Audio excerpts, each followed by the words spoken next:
We got him. Rest now, brother, and I'll see you in Valhalla. It was never my intention to make light of the murder. Charlie Kirk, he died like a Viking king. I forgive him. I'm so excited. Okay, let's get serious for a moment. Okay. So a couple weeks ago, a man was shot in front of a live audience of people, in front of a lot of people. It was outdoors. Thank God comedy is indoors. Sorry, I was just thinking out loud, but a man was shot in front of. He was shot dead, fatally wounded, as they say. It's kind of a like a misleading. It's like he's dead. Like he was fatally wounded. You're like, wait, he was just wounded? Like fatally? Oh. Yeah, my grandfather reached fatal old age recently, actually. But I'm going to be honest with you, okay? As a comedian, as a public performer, I was utterly scared, okay? I'm going to be vulnerable with you guys. I was terrified when I saw that. I saw, wow, I mean, if that can happen to him, you know, could it happen to me? I say some inflammatory things sometimes. I was just talking about Tylenol earlier, you know?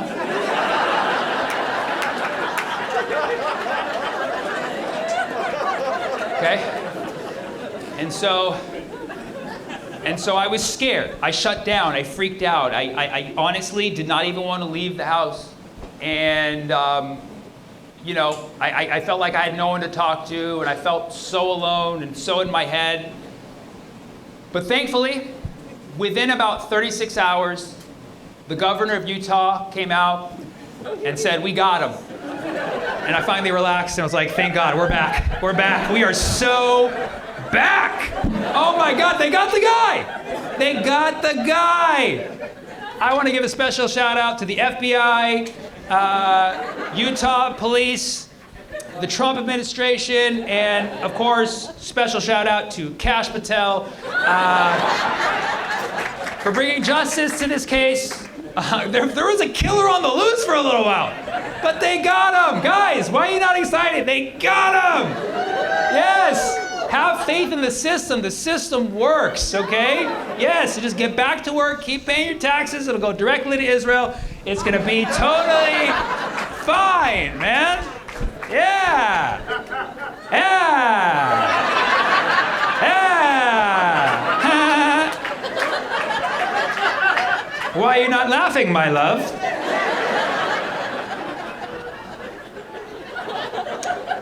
All right, that was called satire.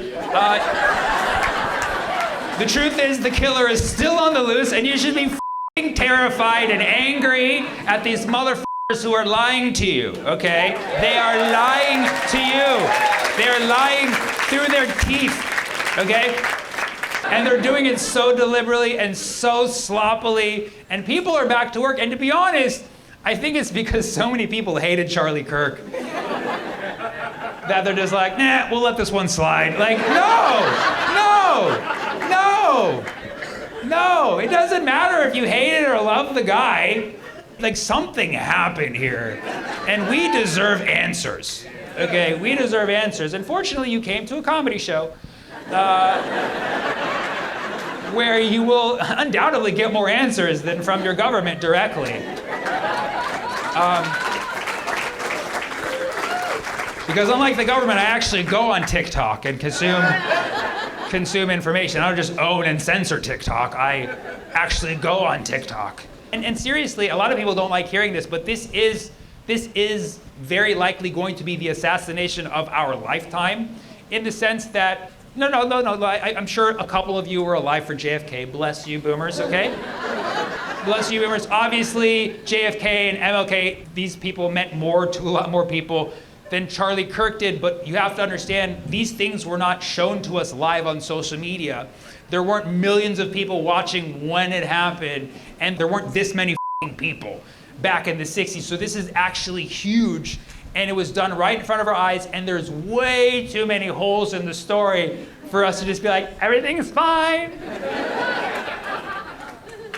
You know, I think it's so messed up that we are so desensitized to shootings that now whenever a shooting happens, every comedian's like, what's my angle on this? You know, it's like the shooter already found it.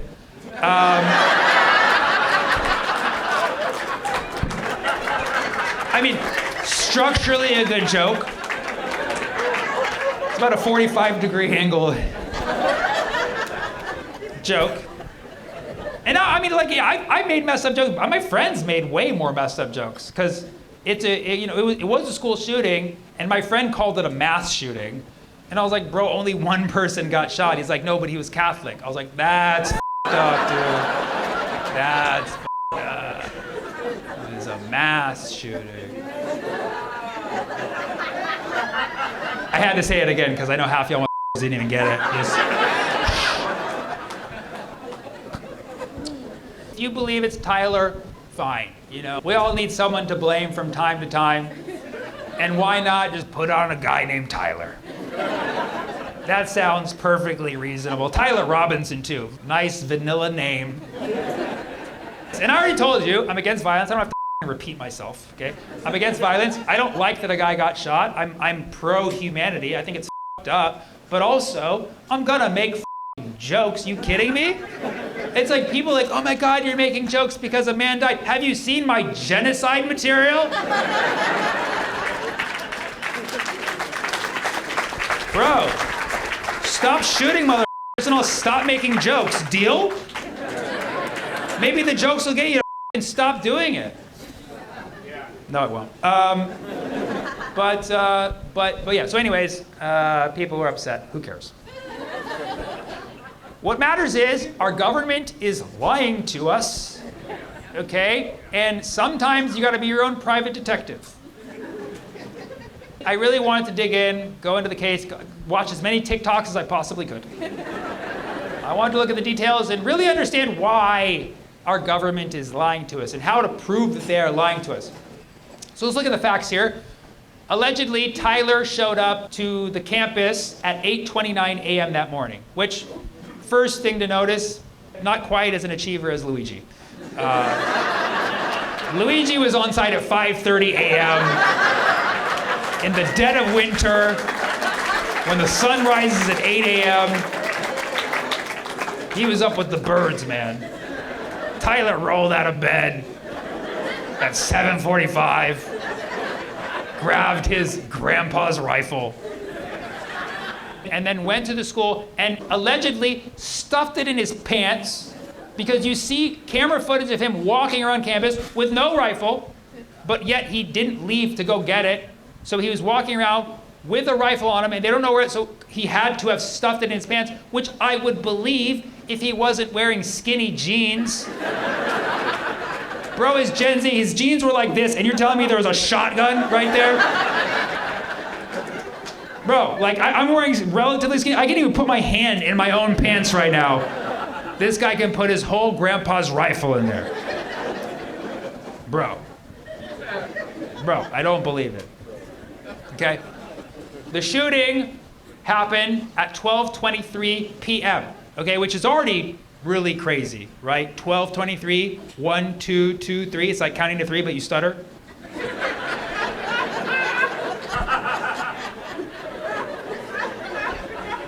Just saying, the signs are there, man. At 12:23, a shot rang out, okay? Instantly, you have footage of allegedly Tyler running off of the roof and jumping off of the roof. Something you should know about this footage, it's been alleged, there's no actual proof of this, but I hope this does come out. That camera footage we've all seen of Tyler jumping off the roof is only a portion of what that camera shows, and that camera actually shows a wide view of the entire rooftop of that building, which could potentially show Tyler at the moment of the shooting. But for some reason, they're not showing that. This is all alleged, but you would presume if we have a camera that caught him jumping off at the right time, why do we not have a camera showing more or less where he was on the roof in the position of the shooting, right? But you see him jumping off with no rifle, so either, again, he was in the pants, just like, which, his knees bend, so there's no way. There's no way. And so some people say they see a thingy, he has a thingy, perhaps like a towel or a piece of cloth that the rifle is under, disassembled, which is potentially could make sense. The only thing is, to disassemble it, he had to use a screwdriver, which he left on the roof. That's what the FBI is saying. They say that the screwdriver, he left it on the roof, it's probably still there. How sloppy they are.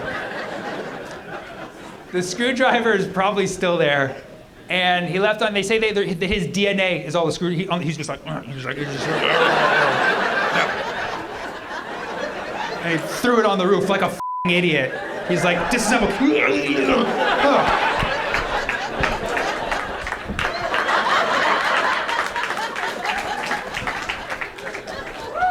So allegedly then he has the disassembled rifle, fine, which I'll buy that, but then he then stashes it in the woods, or as he calls it in his text, his drop site, okay? Stashes it in the woods, fully reassembled. Which is okay, don't know why you did that. Does he like puzzles? You know what I mean? It sounds like his mom was taking Tylenol, okay?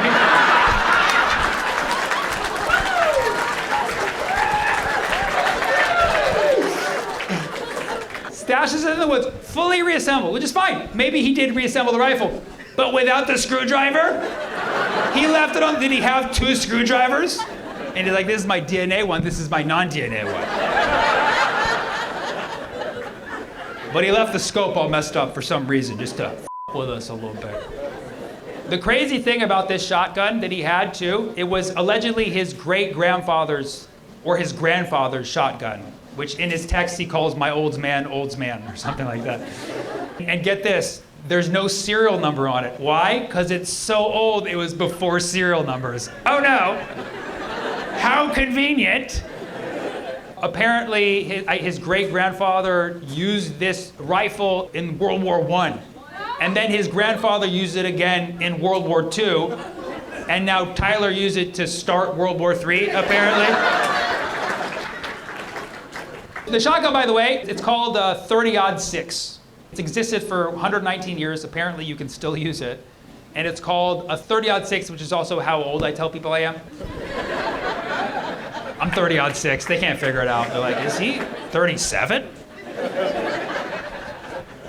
This 30-06, he stashes it in the woods, left his screwdriver on the roof for some reason, after having it in his pants for half the day. It was a busy day. This started at 8:29 a.m. from this guy. Tyler then flees the scene, and he goes home at some point. I don't know if he goes home, but he goes somewhere, and he half changes his outfit. He only changes half the outfit, doesn't change the full outfit. Wants to leave us guessing a little bit. Changes half the outfit, and then he's then seen at 6:30 p.m. that night at a Dairy Queen. Which, again, following in Luigi's footsteps. What are you guys doing? Luigi went to McDonald's. Tyler's got to go to Dairy Queen. Like, Gen Z, do you really need fast food that bad? You just did a shooting. So there's a picture of him standing at Dairy Queen, but there is a chance that that picture is AI, in which case, DQ. DQ. Okay? These are all just very surface level, very easy to observe things. Here's where it starts to get weird. There is engravings on the bullets, which again, is Luigi our guy now? Like, are we doing everything like Luigi? If I ever had bullets, if I ever engraved bullets, it would be like things about me, like I'm late to things, so like delay. Delay, defer, decimals, that would be mine. There was engravings on the bullets. They were weird, okay, but Tyler also, you know, you look at his story, he's kind of a weird guy, I guess you could say, but like one of them said, if you're reading this, you are gay, LMAO. Tyler is a 4.0 student. Like, he literally had a scholarship. I don't know, that just sounds like something more like that, like Cash Patel would write. You know what I mean? Here's where I think the most concrete evidence that this was completely staged and fake comes in. If you watch the video, and I know it's gruesome, the video of Charlie Kirk getting shot in the neck, I know it was hard to see. Like, for me, when I saw it, I was like, I can't believe I'm seeing this. I said that like literally each of the 20 times that I watched it, back to back. It was a lot, but there are a lot of videos now, both on the left, on the right, people from all over the spectrum who are analyzing this video, and they have a very good point. When you watch it in slow-mo, it does not look like the bullet is entering through here. It looks like it is exiting. In fact, when you see it very closely, you see some frames of something behind his neck, and then you see Okay? Now, I've never been shot in the neck, so maybe it could go like this first. I don't think so. It looks like it's leaving his neck, and he kind of hunches forward too, which what you would do if you got shot in the back. And also, he does something with his hands. They say it's like a neurological thing you do when you're hit directly in the spine. He does that right away. So you would think it hits him there, and then it comes out the neck. You literally see it coming out. When this shooting first happened, a bunch of people came out like, yo, this had to be a professional job because he did it from 200 yards. But then a lot of like hunters came out and be like, nah, I can do that. So I'm like, fair enough. I don't spend a lot of time at the range, okay? I'm kind of scared now, though. Fortunately, most of my shows don't have 200 yards worth, but we're good. But now, all of the gun experts are coming out and saying a 30-06 will shoot through bricks. Oh, really? And they've actually posted videos showing the 30-06 shooting through like 3 bricks. But apparently, the autopsy, which at first they said they didn't do, and then 2 weeks later they said they did, claims that the bullet went into Charlie's neck and his bones were so strong because his mom did not take Tylenol. She just drank straight milk. Straight antibiotic-rich milk. And his bones were so strong, the bullet was stopped. The bullet shot by a 30-06, which usually goes through cement, was stopped by Charlie Kirk's bone, and they said he's the man of steel. They said he's the man of steel, which more like the man of Stop the Steal, if you remember the 2020, but the bullet was literally stopped by the steel. It was stopped by the steel. Now, this is utterly preposterous. If one thing has come from this whole Charlie Kirk thing, I realize I don't believe in miracles anymore. The word miracle means nothing to me. The word coincidence, no, like, you know what? You're allowed one miracle a decade that I believe, okay? And you've already used it. Biden stayed alive for his whole term. I am done with miracles, okay? You're telling me that this miraculous bullet, it came in from the roof over there and hit Charlie, it went in, made it look like it was leaving, went inside of him, and then it probably on the way it like hit JFK, came back through, it like time warped into the 60s, came back around, and then punctures Charlie Kirk's neck. It hits his bone, and it's like, I'm done. When every YouTube video using a 30-06 from any range shows it shooting through f***ing cement, but you're telling me this magic bullet, okay, it goes through, and maybe you could argue, Sammy, it's all an illusion. What happened was the bullet goes in, and then it ricochets off, and then turns around and comes back out. You could argue that to me. You could make that argument, because things do happen really fast. But in that case, you're telling me this bullet goes inside, and it goes in, and it does it's like, no, I'm gonna turn around. It does a complete 180, and then just goes the opposite direction. And that would literally make the bullet a turning point.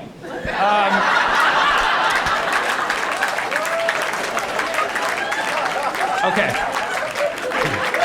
USA.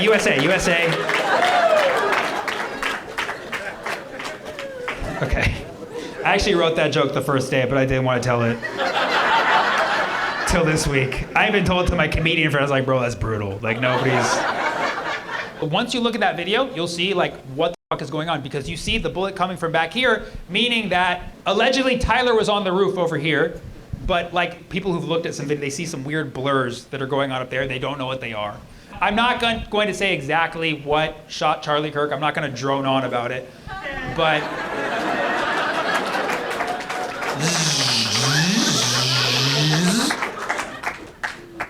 I'm just saying. Look at the slow-mo replay of those videos. You see something very drone-like, okay? And you also see like a mysterious aircraft flying away really quickly that could be like the mothership for that drone.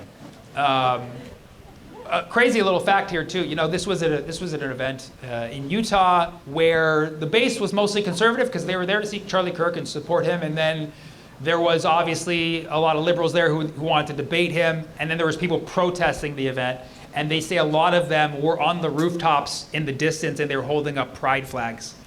And you can only imagine that if Charlie Kirk was shot and he looks up at who did it, and the last thing he sees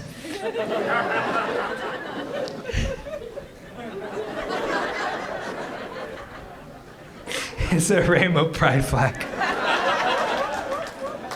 It's f***ed up, but it's obviously a joke because in order for that to happen, he'd have to think the shooter came from Tyler, and we know he wasn't. So you can relax. That's not an insensitive joke.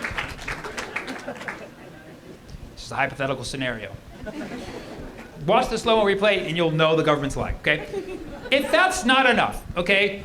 If this is the case, if Tyler did not shoot Charlie Kirk, okay, then somebody else did, making Tyler a positioned fall guy.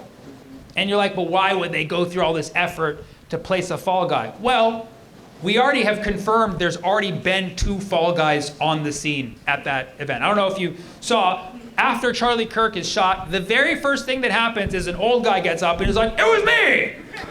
It was me! Shoot me! Shoot me! It was me! It was me! That's weird. You don't normally get that at shootings. This guy was very ready for that to happen. And so obviously they go for him, they grab him, they take him, they interrogate him, spend like a couple hours doing it, and just to find like, yeah, it's definitely not him. He even told the police, he's like, I did that to let the killer get away. He even told them that. That's how crazy this guy is, okay? Now it would be one weird thing if this was just a regular crazy guy who did the wrong thing at the wrong time. But it turns out this guy is a real person. His name is George Zinn. You can search him. And guess what? He was present at 9/11. He was there in New York City at 9/11. Guess what? He was also at the Boston Marathon bombing. I am not making this up. Google George Zinn. This guy apparently is the career fall guy. I don't know what it pays, $50 an event. I don't know what it is. But he's out there working. He's patsying left and right. It's a crazy list. It's like 9/11, Boston Marathon bombing, Coldplay Kiss Camp. Maybe not that one, but there's so many weird coincidences with this guy. George Zinn, who you would think would be someone to interrogate at this point. Be like, why the f*** were you at 9/11? Why the f*** were you at the Boston Marathon bombing? Why were you at my bar mitzvah last week? You know, all these weird occurrences. But you can't interview him. Why? Because he's now been busted for child porn. Yeah, so with all this going on, they then were like, let's go on his laptop. Oh, here's child porn. And then they had to arrest him, and now nobody can interview him. Yeah, and this, well, at least this is according to Cash Patel, who we should trust. And also according to Cash Patel, this child porn was not trafficked directly from Jeffrey Epstein. He was actually keeping it all to himself. And after they waste their time on him, they then find another guy who happened to be dressed identically as Tyler. And then they wasted a few hours on that guy. And it was just such a coincidence this guy looked just like Tyler, the shooter, on the same day that Tyler, the shooter, did a shooting. Sounds like a riddle, right? So there was already 2 for sure fall guys. So why would Tyler not be the obvious third, you know? Another thing was, if you look at the videos of Charlie in his last moments, there's men behind him doing very weird hand signals. They're going like... Either they're like the world's worst ASL interpreters, or they're potentially signaling like it's time to do it. Some people actually interpreted the exact hand gestures and were like, this means it's time, clear. And then some were saying like, why would they even need to do that? They already had a clear shot. And it's like, what do you know? You know what I mean? Right? So all of these things are very weird, okay? And honestly, after seeing all these things, I still, as a good person, as a naive, wanting to trust Uncle Sam, still believe, okay, there's a potential that this is all true. It actually is Tyler. It's just a very, very weird situation. Maybe the bullet ricocheted off the building and then went, I don't know, maybe that's what happened. And so I was like, I'm willing to accept the government story that this was Tyler. And then they released the text messages. And I was like, why are you doing this to us? Why are you doing this to yourselves? Those text messages it was the most insane. I was like, am I tweaking right now? Am I on methamphetamines right now? Or did the government really release this text message conversation with the intent for us to believe it? And if you haven't seen it yet, do it on your own time. God, it's not worth mine. I already put a whole YouTube video where I read them out loud to the crowd. They're f***ing insane. First of all, it's all in complete sentences. Gen Z does not talk in complete sentences. In it, Tyler says things like my love and my vehicle, okay? Gen Z says my whip. Everybody knows that. And it was so crazy and fake that it does make you think, okay, this is such a wild conversation that maybe this is how people speak in Utah. And maybe it's so fake that it's real, the government released it. Because why would they release something so glaringly fake unless it was like, yo, bro, this is real? In which case, my conclusion is, whether it's fake or not, which I definitely think it's fake, whether it's fake or not, the government did not read these texts before releasing them. Because any government in their right mind would read these and be like, there's no way people are gonna believe it, dude. We should just keep these to ourselves and paraphrase. But they didn't. They just released it. They're like, yeah, read it and weep. And we're like, you are so dumb, dude. And now I think we're at the point where it doesn't matter if you're left, if you're right, if you love Charlie, you hated him, if you believe the conspiracies, or if you think it was just regular old Tyler. What all of America can agree on at this point and bring us together, we can all agree that Kash Patel is a f***ing idiot, okay? We can all agree. This is unanimous. This is the one thing we should be united over. Kash Patel might be the biggest moron in the world right now. Kash Patel, which sounds like a motel chain, he's the head of the FBI. He's Aziz Ansari's jacked autistic cousin. He's been doing such a botched job of this, not only this, but the Epstein files. And I'm not saying that Kash Patel is the dumbest person in the world. Clearly, he knows how to put on a suit, you know? He knows how to use big words like Valhalla. Okay, so I'm not saying he's the dumbest person in the world, but I can say conclusively he's the dumbest Indian person in the world. This is confirmed. I can say this, I'm from Fremont, California. I know Indian people. And if that's racist, I'll take it. But I don't think there's one Indian person in here who's gonna be like, yeah, he's ours. If I post this on YouTube, every Indian person's gonna be like, we don't claim him. That's gonna be the main comment. Okay? In Kash Patel's defense, I do truly believe that he does not think that these are lies. He's just being given the information and he really believes it. It's really like just trying to watch like a 2-year-old child solve a murder, you know? It's like, that's what I would think if I was at that level of intelligence. Let me tell you, I do believe that Tyler was there. I do believe that he was there. And I do believe that in some shape or form, he either knew he was gonna be the fall guy or he thought he was trained to think that he actually was the one who was gonna take the shot.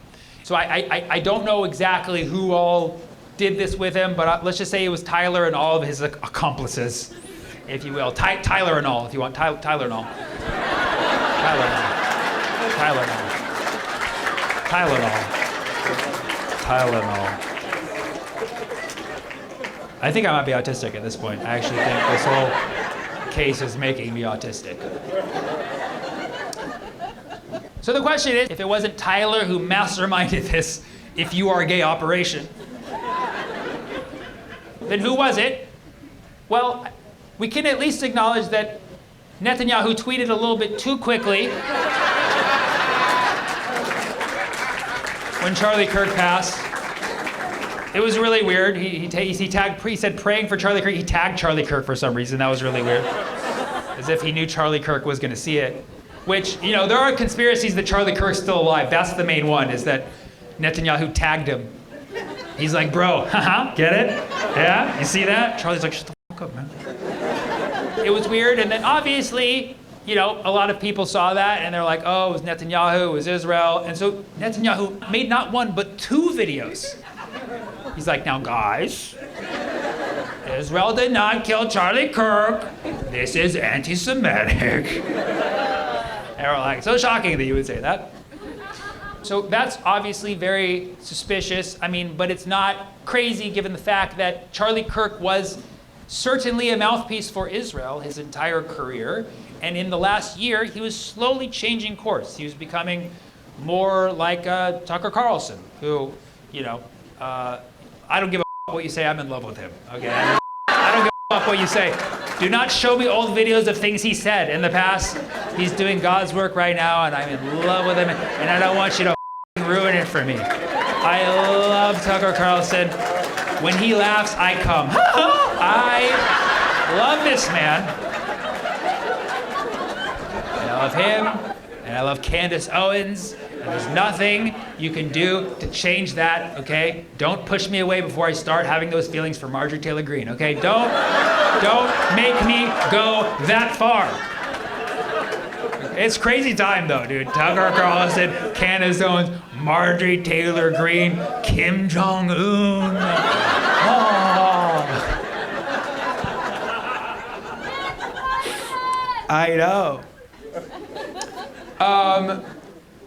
So yeah, it's a weird time, but yes, Charlie Kirk was slowly turning on Israel, so it's not insane, okay?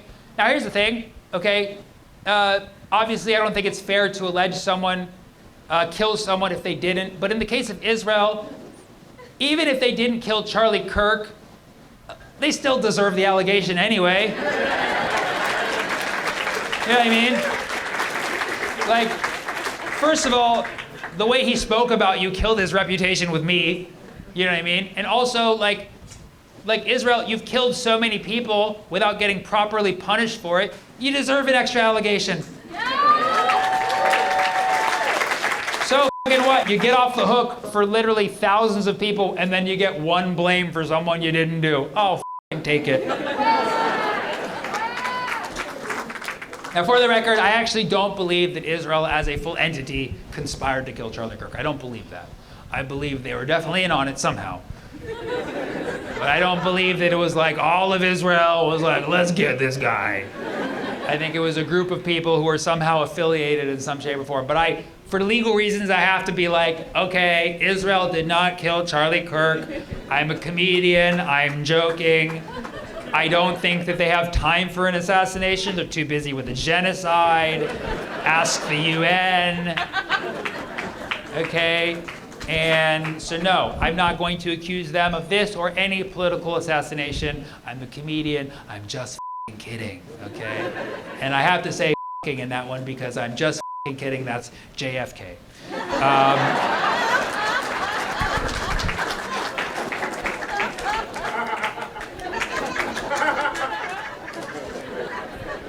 Thought I heard a drone, sorry. So anyways, they're obviously, that's suspicious. Now, but again, I don't think it was Israel. I don't even really think it was Bibi Netanyahu. The first suspect, in my understanding, is Bill Ackman. I don't know if you know who Bill Ackman is, but Zoran talks about him a lot, so you know he's not great, okay? Bill Ackman is a billionaire in the United States, and I don't know if I need to use a different name for his name, if I'm gonna get in trouble for this. But let's just say William Ackman. I don't know. He's a billionaire, which already shows that he's not a good person. Right? If you're a billionaire in this room and you're offended, keep coming to my shows. You got money. Here's the reason why I say Bill Ackman. Because Bill Ackman is he's a very pro-Israel guy. He's giving money to the IDF. He's very heavily involved in Israel's propaganda campaigns. And he knew Charlie Kirk very well. And a lot of people observed that Charlie Kirk was turning his words on Israel in the last year. So they started trying to reach. Netanyahu offered Charlie Kirk $150 million to be more pro-Israel. Charlie Kirk turned it down and said no. Okay? Yes. Turns out you like the guy, huh? Come on now. Come on, huh? I love that. Libs growing, baby. I love it. But Bill Ackman specifically, he staged an intervention for Charlie Kirk in the Hamptons a few months before Charlie Kirk was shot. A bunch of people were there. There's witnesses. This has been confirmed. He staged an intervention where he tried to convince Charlie Kirk to be more pro-Israel. He's like, just come on, man. Come on. Come join the boys again. Come on. It was a lot of that. Some people said the language was more aggressive. I don't know if that's the case. Some people said he made threats. I don't know if that's the case. But we know that he staged this intervention where he was trying to get Charlie to be more pro-Israel once again. Charlie again said no. Because if you saw Charlie in his last few months, he was like, I don't understand what's going on. He called what's going on in Gaza ethnic cleansing. He said, release the Epstein files. He confirmed that Epstein probably was Mossad. He was pointing out the ills of the Israel lobby in the United States and their influence and how it doesn't belong in our politics. And these are all things that I wholeheartedly agree with. And you know, it's crazy that it took Charlie Kirk that long to turn, but he was turning. So Bill Ackman begs, he stages intervention, he begs him, and Charlie Kirk says no. A couple months later, Charlie Kirk is shot by Tyler, so it's unrelated, right? Now, if that's not enough, this is the crazy part. Tyler was turned in by his dad, okay? So that's how you know this was a white family, right, obviously. Son, do you have something to confess to me? Dad, I shot someone at a school today. I'm so sorry. Like brown kids, we don't talk to our parents. Like, my parents don't even know the names of my best friends, you know? But Tyler's dad was like, all right, where, when, what? Tell me who it was.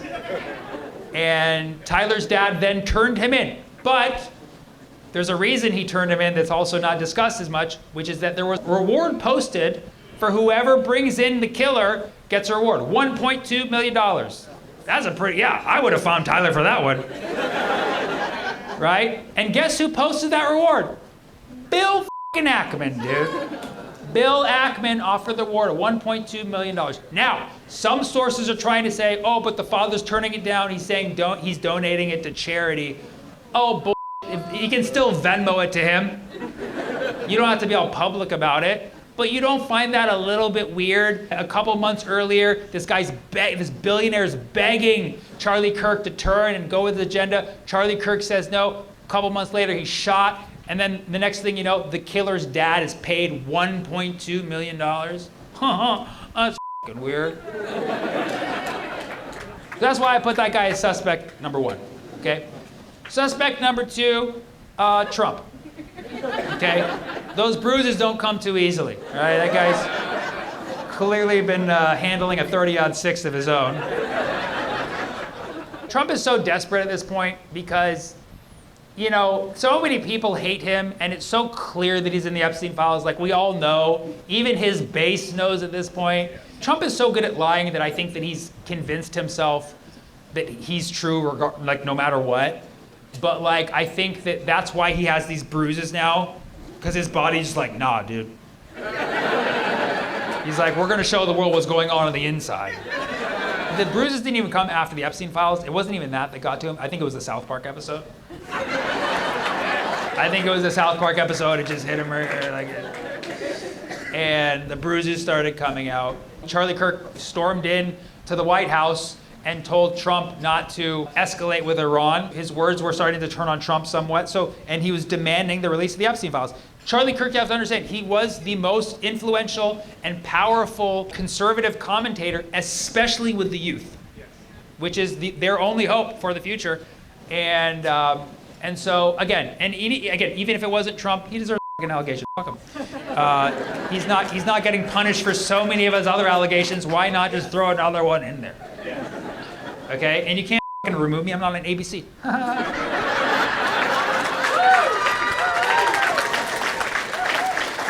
Okay.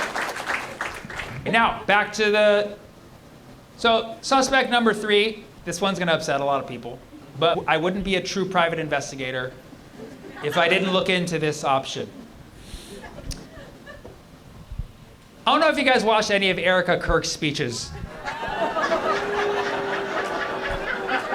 But they're a little weird. They're a little weird, man. They're a little weird. And I've been watching a lot of TikTok. And there's just some questions that I need answered. Okay? Now, I'm perfectly willing to acknowledge Erica Kirk. She's the wife of Charlie Kirk. She may be completely innocent in all of this. I could be entirely wrong and a horrible person for even speculating, in which case I will burn in hell, in the flames of hell. Ah, I'm dead. Ah, the rapture. Ah, I'm dead. And she's innocent. She's an angel. She'll ascend to heaven. Great. Right? right? The creator will settle the score, okay? But in the meantime, it's looking a little weird, man. And I need some questions answered, bruh. She's given a few speeches now. Erica Kirk'S spoke at the Charlie Kirk Memorial, which I watched for research purposes, okay? I'm gonna be honest with you guys. I am a human being who I disagreed with on a lot of things, was taken from us on this planet. So I wanted to come at this from a human perspective. This man had a family. I wanted to watch this woman speak from a place of empathy and be like, yeah, I disagree with this guy on so many levels, but I want to watch this. I came to cry, dude. I was like, I need to cry today, man. Like, the FBI is lying to me so hard.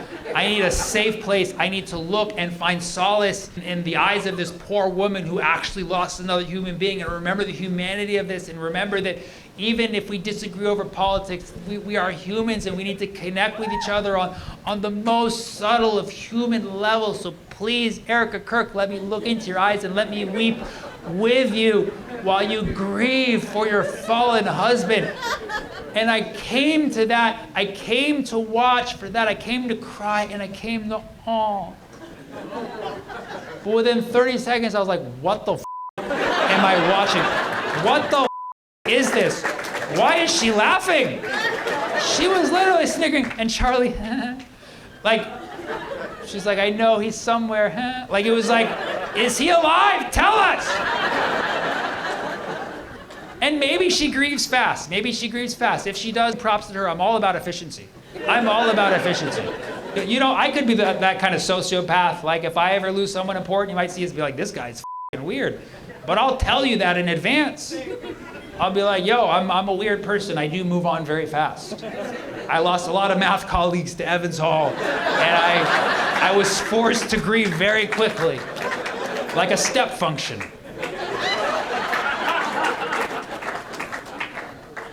And so maybe she grieves fast, and maybe that's just, maybe everybody's different, and I could be totally wrong. And again, I'm gonna burn in hell. I'm dead. I'm already dead. But while I'm still alive, why was she snickering during this performance? Why did she seem so chill about everything? Why is she now fully taken over Charlie's company and already doing podcasts? It hasn't even been in 3 weeks, okay? And she's already taken over the company doing podcasts, like smiling, snickering. And it just seems to me, just from a very basic impression, that either Charlie Kirk is still alive or she killed him. Those are the only two logical explanations in my mind. And again, you can be mad at me, but listen, when it comes to homicides, the spouse is always the first suspect. They're always the first suspect. There is literally statistics that show that 60% of the time someone's killed, it's the person they're in a relationship with. 60% in the world. In fact, in marriages in the United States, 34% of the time a wife dies, it's the husband. 34%. 1/3 of the time, if a wife dies, it's the f***ing husband. And guess what? If a husband dies, yeah, sorry, that's...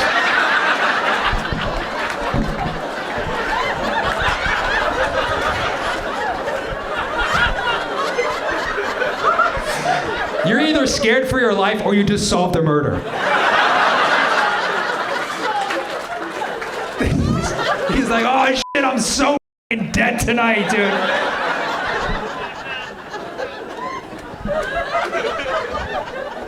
So, according to stats, 34% of the time a wife dies, it's the husband.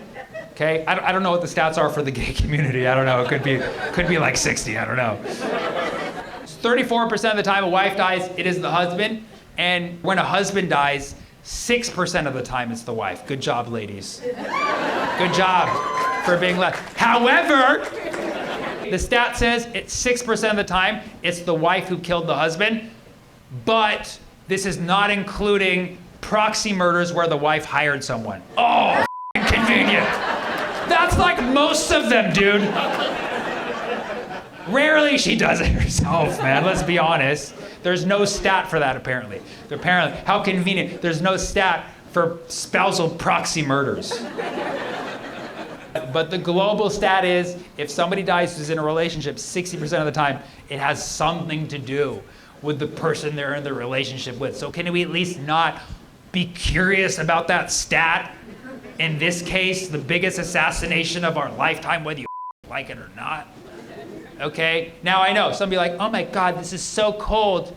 You're analyzing a shooting by statistics. Well, that's kind of what Charlie did for a living. So I don't know if you noticed. Anytime they talking about shootings, Charlie was like, well, 30% of the time is gang violence, and you got to factor that in, you know? So, you know, I'm just saying, Charlie's up there being like, good man, you know?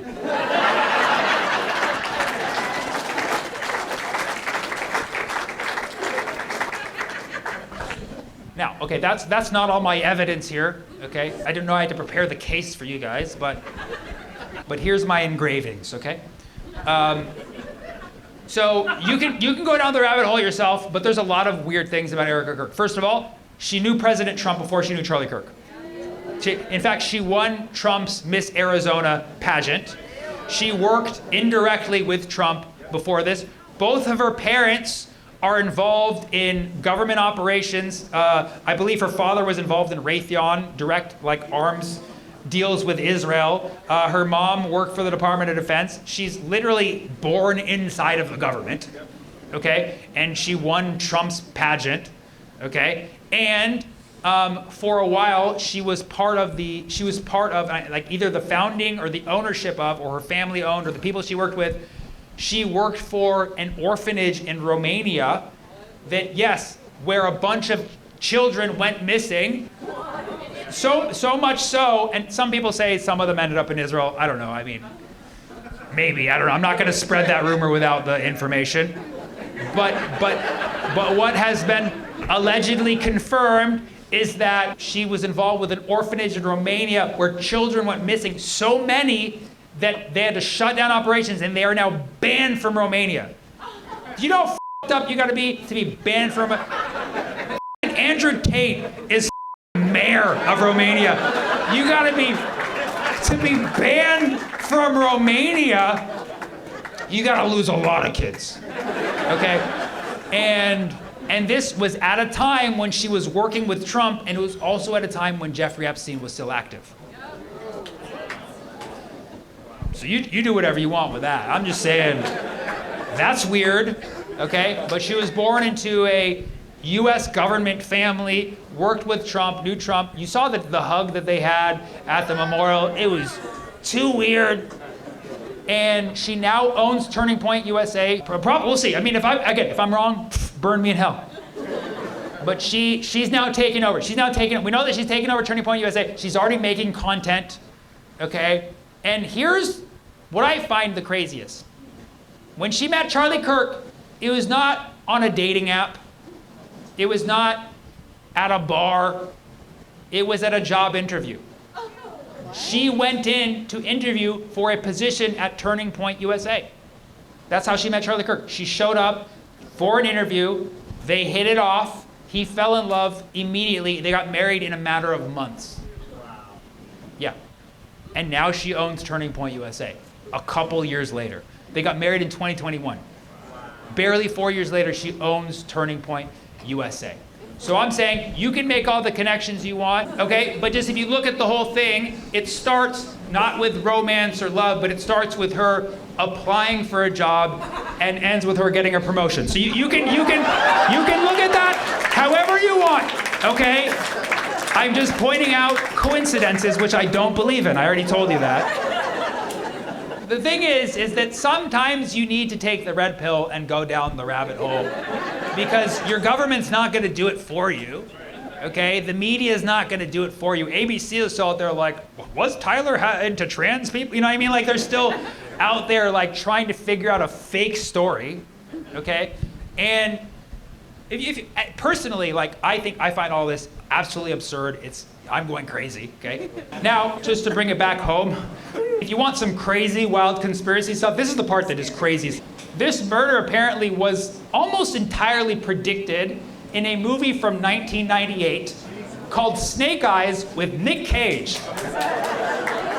Yeah, no, look at these TikToks. It's insane. I'll tell you, and you're gonna not believe this either, so you're gonna have to look it up too. But Wikipedia confirmed everything, okay? A movie from 1998 called Snake Eyes with Nick Cage. The plot of the movie is a man named Charles Kirkland. Charles Kirkland is murdered in front of a crowd of people. He's shot in the neck, exactly like Charlie Kirk, at an event that was also a boxing match where the boxer was named Tyler the Executioner.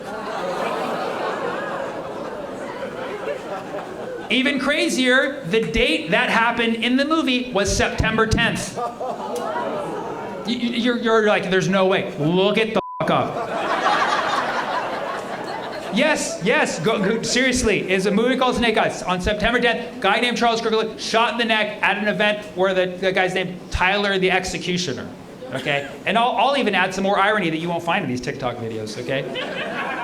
The movie was shot at Trump Tower. I'm not kidding you. It's an inside job. We're all stoned out of our minds. All of our moms were taking Tylenol and weed and Molly and Percocet.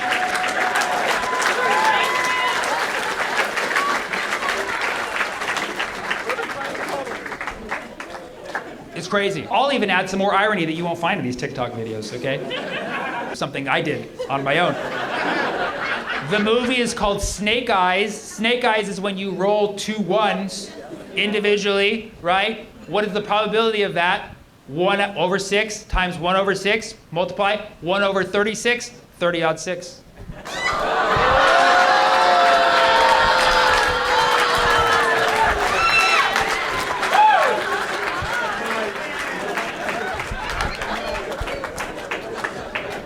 Which is also my age.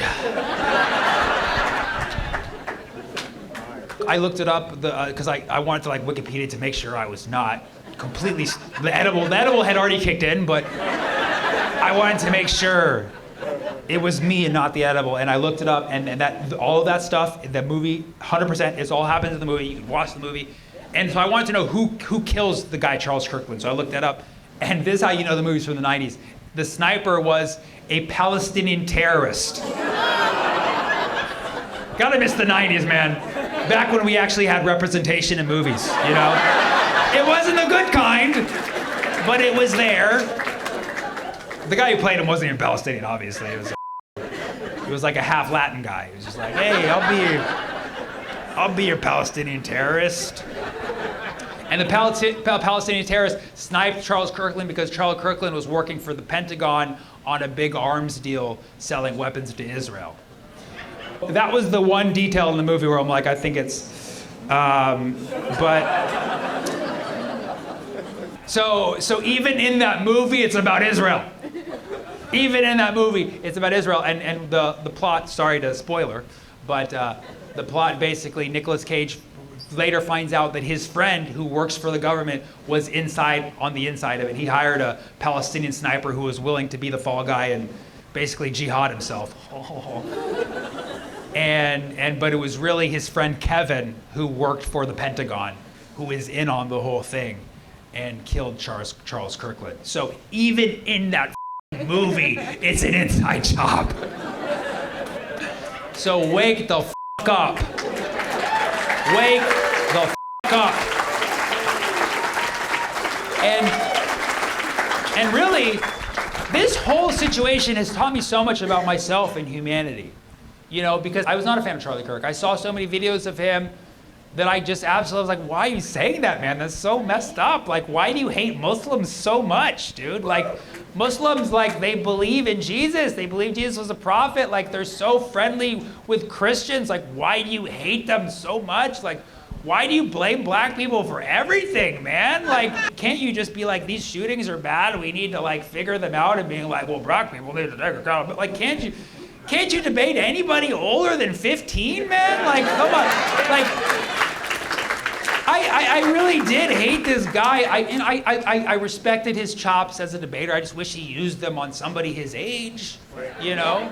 And so I definitely did not like this guy, but after seeing this and after seeing how he was turning, I found my humanity, and I found my appreciation even for people I completely disagree with, because nobody deserves that. Not only does nobody deserve to be murdered, but nobody deserves to be murdered and lied about it. You know what I'm saying? And I know nobody agrees with me because you're in San Francisco. I get it. But